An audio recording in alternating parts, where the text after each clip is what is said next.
sebutan Zikrul Maut yang dalam hal ini akan disampaikan oleh yang terhormat Al-Ustaz Haji Fauzan, dilanjutkan dengan doa al-ghafirah yang nanti akan disampaikan oleh yang terhormat Haji Ahmad Nafai Anan. Pada Ustaz Haji Fauzan kami persilakan. Bismillahirrahmanirrahim. Assalamualaikum warahmatullahi wabarakatuh. Alhamdulillahilladzi khalaqal mauta wal hayata liyabluwakum ayyukum ahsanu amala. Asyhadu an la ilaha illallah wahdahu la syarika lah. Wa asyhadu anna Muhammadan abduhu wa rasuluhu la nabiyya wa la rasula ba'dah. Allahumma salli wa sallim ala rasulikal karim sallallahu alaihi wasallam wa ala alihi wa ashabihi ahli sidqi wal wafa, amma ba'du. Yang kami hormati Bapak Asmawi sekeluarga ahlul musibah, yang kami hormati Kakanda Kiai Haji Dr. Andes Ahmad Nahrawi MM, Ustaz Abdullah Syafi'i, para alim ulama yang sempat hadir, pejabat pemerintah setempat yang sempat hadir. Alhamdulillah, pada malam hari ini dengan izin Allah Subhanahu wa taala kita dapat menghadiri undangan takziah. Sebenarnya takziah itu dalam asal katanya tak perlu diundang Pak Asmawi, ya dah. Karena takziah itu berasal dari kata azza ya'azzu yang artinya menghibur, atau dari kata azza ya'izzu artinya menguatkan. Jadi kedua makna takziah secara bahasa, yang pertama menghibur ahli musibah, dan itu adalah kewajiban bagi kita, sahabat, tetangga, kerabat, siapapun yang mengetahui kalau saudara kita mendapatkan musibah, untuk melakukan satu hal yang sangat mulia, apa? Menghibur orang yang ditimpa musibah. Dan yang kedua maknanya adalah azza ya'izu, menguatkan. Terkadang orang yang ditimpa musibah itu mungkin pikirannya bagaimana, perasaannya bagaimana, maka perlu dikuatkan. Apalagi kata baginda Rasul sallallahu alaihi wasallam dalam satu hadis. Hadirin, meskipun hadisnya tidak sampai derajat sahih, dia hasan. Apa kata Rasul sallallahu alaihi wasallam? Man azza akhahu bi musibatin kasahullah hulal al-karamati yaumil qiyamah. Barang siapa yang menghibur saudaranya, barang siapa yang memberikan motivasi, menguatkan saudara yang ditimpa musibah, apa kata Rasul sallallahu alaihi wasallam? Kasahullah, Allah akan pakaikan dia hulalal karamah, perhiasan kemuliaan pada hari kiamat. Subhanallah. Mungkin Bapak Ibu malam hari ini bagi kita datang ke sini cuman ngobrol begini, menghadiri tausiah, tapi jika kita maksudkan niat kita karena Allah Subhanahu wa taala dan memberikan motivasi semangat kepada Pak Asmawi beserta keluarga, apa kata Nabi? Kasahullah, Allah akan pakaikan dia hulalal karamah, hiasan kemuliaan pada hari kiamat. Subhanallah. Bapak Ibu dimuliakan Allah Subhanahu wa taala.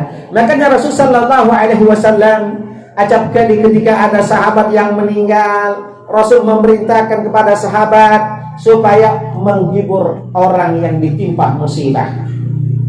Pergilah kalian, bertakziahlah kalian, hiburlah saudara kalian ditimpa musibah. Bahkan dalam kesempatan kata Rasul sallallahu alaihi wasallam, isna'u ta'aman li ali Ja'far, buatkan makanan untuk keluarga Ja'far yang sedang ditimpa musibah, hibur dia.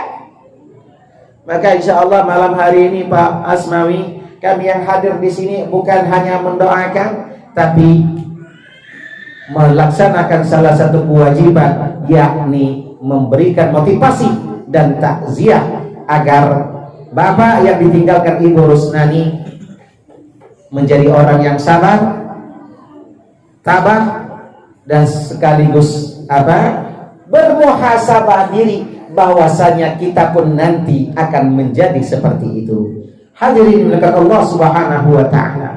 40 hari yang lalu semua kita, kerabat, keluarga, handai tolan ikut mengantarkan almarhumah Rusnani ke pemakamannya, ke peristirahatan pertama, bukan peristirahatan terakhir. Kita nih Pak kadang bikin istilah yang kurang tepat, masuk kubur ke liang lahat itu awal, nanti perjalanan yang lebih jauh akan menunggu kita. Nah Bapak Ibu kan Allah Subhanahu wa taala, terbayangkah kita ketika kita menyaksikan seorang mayit terbujur kaku di hadapan kita, kalau itu adalah kita? Kira-kira bahasa kita lah siap belum gitu ya. Kemudian setelah itu kita memandikan mayit. Ya Allah, yang tadinya manusia dibanggakan, atau bahkan kalau tidak ada orang yang membanggakan, dia membanggakan dirinya. Ia bersolek, berhias, berdandan, pokoknya mah serba segala sesuatu bagaimana agar dia bisa dihormati dan dimuliakan oleh orang lain. Tapi ketika mayit dimandikan, Masya Allah Bapak Ibu, gak ada bisa bergerak sama sekali, hanya ditutup dengan kain yang tak berharga, dimandikan. Setelah itu dibungkus kain kapan. Berapa sih harganya? Paling 100.000 lah, paling mahal semua yang akan kita bawa. Maka kata Imam Syafi'i, Bapak Ibu Allah Subhanahu wa taala, manusia, kalau ente lahir semua orang itu ketawa, sedangkan engkau menangis, benar gak? Nah, jadikanlah akhir dari hidupmu di dunia engkau tersenyum, sedangkan orang yang lain menangis. Mudah-mudahan Ibu Rusnani, benar tak namanya Pak ya, kembali kepada Allah dalam keadaan tersenyum. Amin ya rabbal alamin. Hadirin yang Allah Subhanahu wa taala, setelah itu almarhumah dimasukkan ke dalam keranda, diusung. Ya Allah, meneteskan air mata kita, sedih kita. Bahkan semua orang mulai mengenang kebaikan-kebaikannya. Memang begitu Pak. Idza ghaba ahadukum fala tadhkur ila hasanatihi. Kalau orang itu sudah pergi dari kalian, jangan diingat-ingat kecuali kebaikannya. Pak, Bu, kita tidak boleh mengingat-ingat tentang almarhumah kecuali kebaikannya. Enggak boleh disebut kejelekannya. Kenapa? Ia sudah kembali kepada Allah Subhanahu wa ta'ala. Hadirin Allah Subhanahu wa ta'ala, dia masukkan ke dalam liang lahat. Ya Allah, kira-kira apalah harganya lagi itu manusia yang dulu kalau kita lewat di depannya uji kita kalau dak cek ini kentangan uji kandang Nahrawi kurang ajar ya kan ya lewat tidak nundukkan badan. Ketika itu si mayit yang bernama manusia bernama mayit sudah dikangkangi orang, tidak apa ya, dibolak-balik terserah. Sudah itu ditutup dengan tanah, dengan papan atau dengan batu. Sudah itu ditimpa dengan tanah, kemudian ditimpa terus sampai diinjak-injak. Nggak ada lagi harganya manusia yang bernama manusia yang setelah itu berubah menjadi mayit. Hadirin dekat Allah Subhanahu wa ta'ala. Setelah itu orang mulai beranjak pergi. Makanya kata Rasulullah sallallahu alaihi wasallam, yatba'ul janazah thalatha. Yang mengikuti jenazah itu ada 3, Pak. Keluarganya, hartanya, dan amalnya. Keluarga dan harta balik. Dak katik Pak yang dibawa. Rumah yang bagus ini tidak dibawa. Mobil yang bagus tidak dibawa. Cincin emas berlian yang disimpan tidak dibawa. Ya, apa? Pergi semua. Bahkan mungkin belum kering tuh tanah. Kadang-kadang lah ada masalah di rumah. Dah Pak ya. Si mayit tekuntang dewean di dalam kubur. Mulai dia siap. Yang setia dengan dia ada amalnya.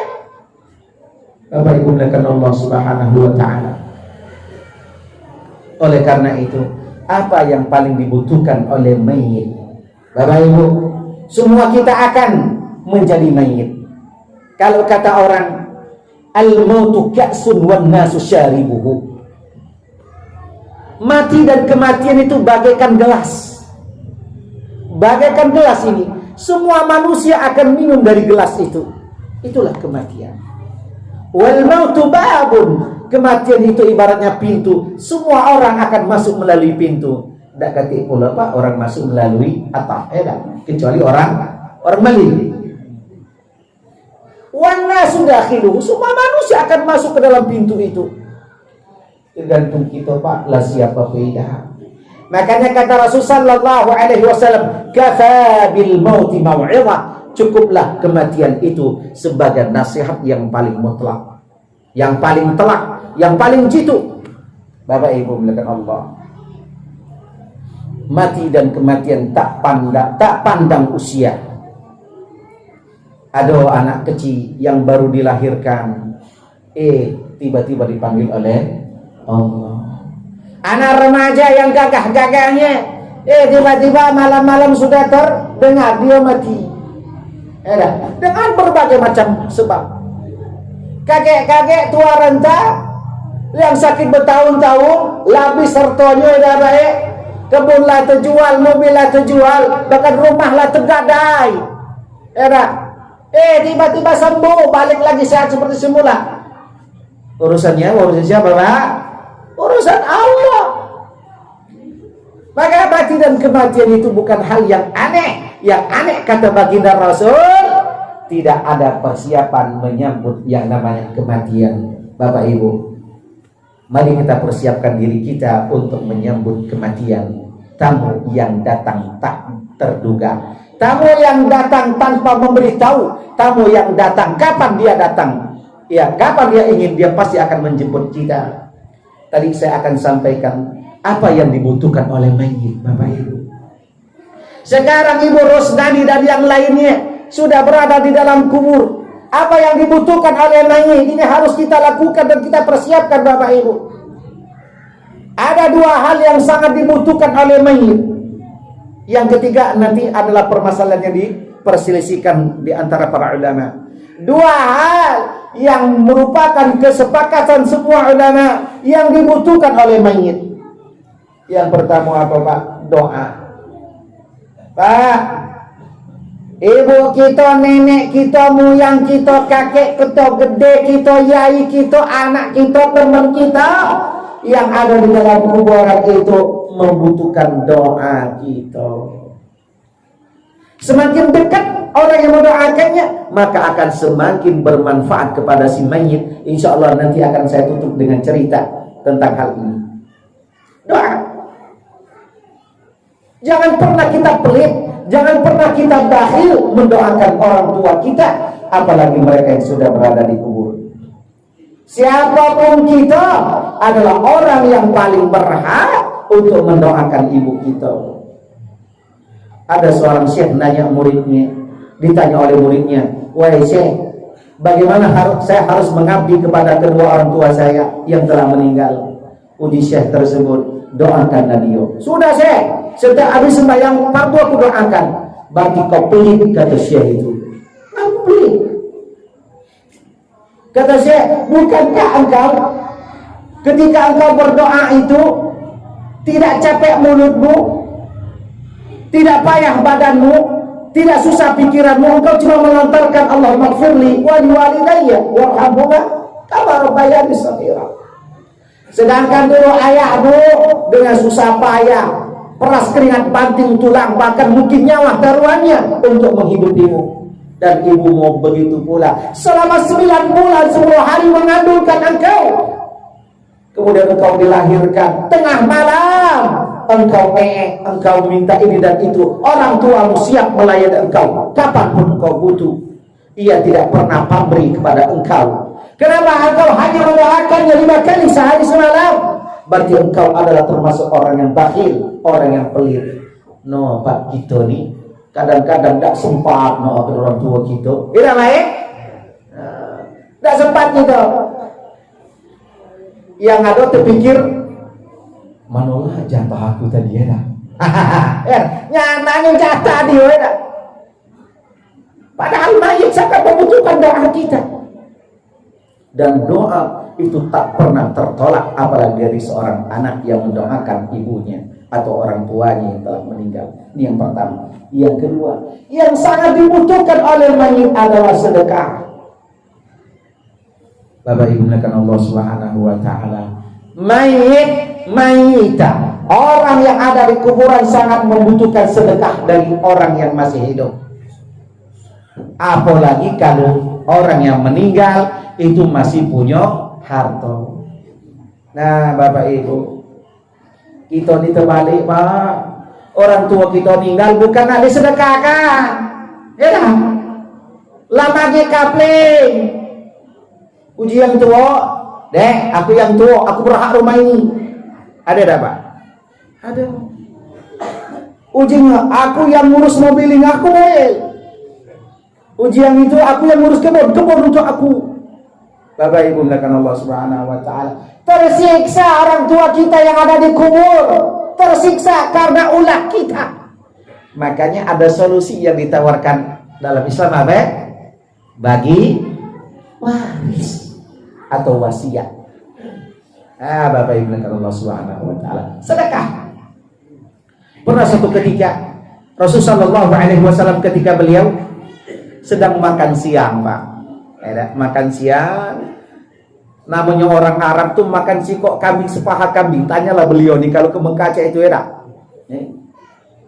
Kami dulu di kampus lagi kuliah, kalau Idul Adha itu sekambing sikok itu Pak untuk kami orang 10 kami makan.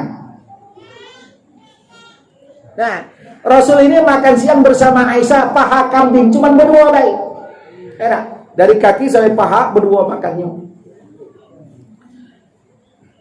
Sebelum mulai makan Rasulullah dipotelnya, dipatahkannya antara paha dan kaki ya dah. Yang paha ini diambil Rasulullah, disimpannya. Rasulullah pun tak mau makan. Uji Rasulullah, Syah, aku teringat nak Khadijah, Syah. Mulai cemburu Aisyah ya dah. Rasul, Khadijah telah mati, betina tua pula ya dah. Ngapalah kau ingat-ingat? Aku ni yang paling cantik, paling hebat. Uji Rasulullah, Syah, tak bandingan Syah Khadijah dengan siapapun. Aku teringat ini Syah dengan dia Abu Syah, agar pahala kambing ini yang kita sedekahkan, kita hadiahkan kepada Khadijah. Subhanallah. Khadijah istri Rasul itu dihadiahkan oleh Nabi apa pahala sedekah kambing. Menuju kita selesailah itu. Suruh boleh itu Khadijah ya baik. Suruh boleh itu, ngapa pilih Nabi? Enak. Orang yang pertama masuk Islam, tapi Rasul ingin mengajarkan kepada kita supaya kita bersedekah untuk mayit. Cuma kadang-kadang kita nilai, Pak, sedekah sejadah niko diumumkan di masjid. Enak baik? Alhamdulillah hari ini ada yang sedekah, ada yang infak 2 sejadah, si Fulan bin Fulan. Uji yang infak tadi alhamdulillah. Ikhlas lagi berubah. Yang paling baik sedekah itu adalah kata Rasulullah sallallahu alaihi wasallam, anfaqa bi yaminihi fa akhfa bi shimalihi. Tangan kanannya bersedekah, tangan kirinya tidak. Macam-macam sekarang itu. Tidak ngomong Pak dia tapi dipotonya tidak. Ini hari ini aku infak atas nama si Fulan. Ria apa tidak itu, Pak? Ria. Nah, Bapak Ibu mulakan Allah Subhanahu wa taala. Si mayit orang yang telah mendahului kita paling butuh dengan sedekah. Bahkan 1 dari 5. Ini karena waktu, Pak. 1 dari 5 yang menjadi penyesalan mayit yang sudah berada dalam kuburan adalah kenapa mereka tidak bersedekah. Ya ayyuhalladzina amanu anfiqu mimma razaqnakum من قبل أن يأتي أحدكم الموت فيقول رب لولا أخرتني إلى أجل قريب. Apa katanya? فأصدق وأكن من الصالحين. Ya Allah, Al-Bajak tangguhkan aku ya Allah, balikkan aku ya Allah ke dunia ya Allah. Fa'asaddaqa, aku nak sedekah ya Allah, wa aku minas salihin. Tapi nasilah jadi bubur, Pak. Kita baca lagi, Pak. Nah, oleh karena itu Bapak Ibu melihat Allah Subhanahu wa taala, malam hari ini kita saling mengingatkan untuk kita, terutama kami pribadi, tanda kematian itulah banyak. Uban di kepala aku bela perubahan Pak Aira. Walaupun baru 43 mah, lah perubahan. Tanda kematian lah dekat. Apalagi uban jelas banyak. Siap-siaplah nak mati, Pak. Jangan nak berbini lagi. Manfaat asmawi tak apa-apa, nak berbini lagi. Siapa nak ngurus baik? Hadirin dengan Allah Subhanahu wa taala. Allah Subhanahu wa taala beri peringatan kepada kita untuk mempersiapkan kehidupan setelah kematian. Maka kata Rasul, orang yang cerdas, al-kayyisu man dana nafsahu wa 'amila lima ba'dal mauti. Orang yang cerdas adalah orang yang mempersiapkan dirinya untuk kehidupan di akhirat. Wallahu a'lam bishawab. Mudah-mudahan tausiah ini bermanfaat kepada kami semua dan pada jamaah pada umumnya. Mudah-mudahan Ibu Rusnani yang sekarang telah kembali kepada Allah, itu tanda cinta Allah kepada seorang hamba. Allah wafatkan beliau lebih cepat, dan mudah-mudahan amal kebaikan beliau diterima oleh Allah Subhanahu wa taala. Anak, suami, keluarga yang ditinggalkan orang-orang yang sabar dan selalu mendoakan keduanya. Saya akan tutup dengan cerita sedikit Bapak Ibu. Ada seorang syekhah yang tinggal di kota Iskandaria, Mesir, bersahabat dengan para syekh. Suatu ketika ibu itu meninggal seperti manusia biasa kita semua. Di malam pertama beliau meninggal, seorang syekh bermimpi. Di dalam mimpinya itu, ibu yang baru meninggal itu menikmati hidangan dengan berbagai macam hidangannya. Beliau sendirian. Sedangkan ada orang lain menikmati hidangan yang porsinya sama dinikmati oleh ibu itu, tapi orangnya banyak. Taulah kita Pak, berebut, ada yang dapat banyak, ada yang dikit, ada yang tidak dapat sama sekali. Ditanya oleh syekh, wahai ibu, apa yang kau lakukan sehingga kau mendapatkan kenikmatan seperti ini? Seorang ibu itu menjawab, sesungguhnya aku memiliki anak di pojok kota Iskandaria, kerjaannya tukang jual roti. Selama dia menjual roti, dia menggoreng roti, membalak-balik roti, dia selalu membacakan doa padaku, Allah maghfirli wa liwalidayya warhamhuma kama rabbayani shaghira. Atau dia mengirimkan Al-Fatihah kepadaku, atau dia mengirimkan bacaan kepadaku, atau dia mengirimkan hadiah pahala kepadaku. Inilah yang aku nikmati. Sedangkan mereka yang berebutan itu adalah mereka yang dapat percikan doa dari orang lain. Semakin jauh, maka akan semakin jauh pula semakin dikit dia mendapatkan anak. Yang penting, kemudian beberapa tahun kemudian syekh itu bermimpi lagi. Keadaan sudah tidak seperti semula. Ternyata sang ibu sudah berebut dengan orang lain. Kenapa? Anaknya yang selalu mendoakan itu mati. Bapak Ibu, pentingnya mempersiapkan anak yang saleh dan salehah yang nantinya akan mendoakan kita semua. Amin ya rabbal alamin. Bapak Ibu bisa kunjungi saya di channel YouTube saya, UJF Official. Ya, tulis saja UJF Official. Insya Allah tausiah ini pun nanti paling tidak besok akan masuk dalam YouTube. Ya, mudah-mudahan apa yang menjadi niat baik Pak Asmawi dan keluarga malam hari ini diterima oleh Allah Subhanahu wa taala. Sedekahnya langsung hadiahkan kepada Ibu Rusnani, Pak ya. Amin ya rabbal alamin. Assalamualaikum warahmatullahi wabarakatuh. Waalaikumsalam.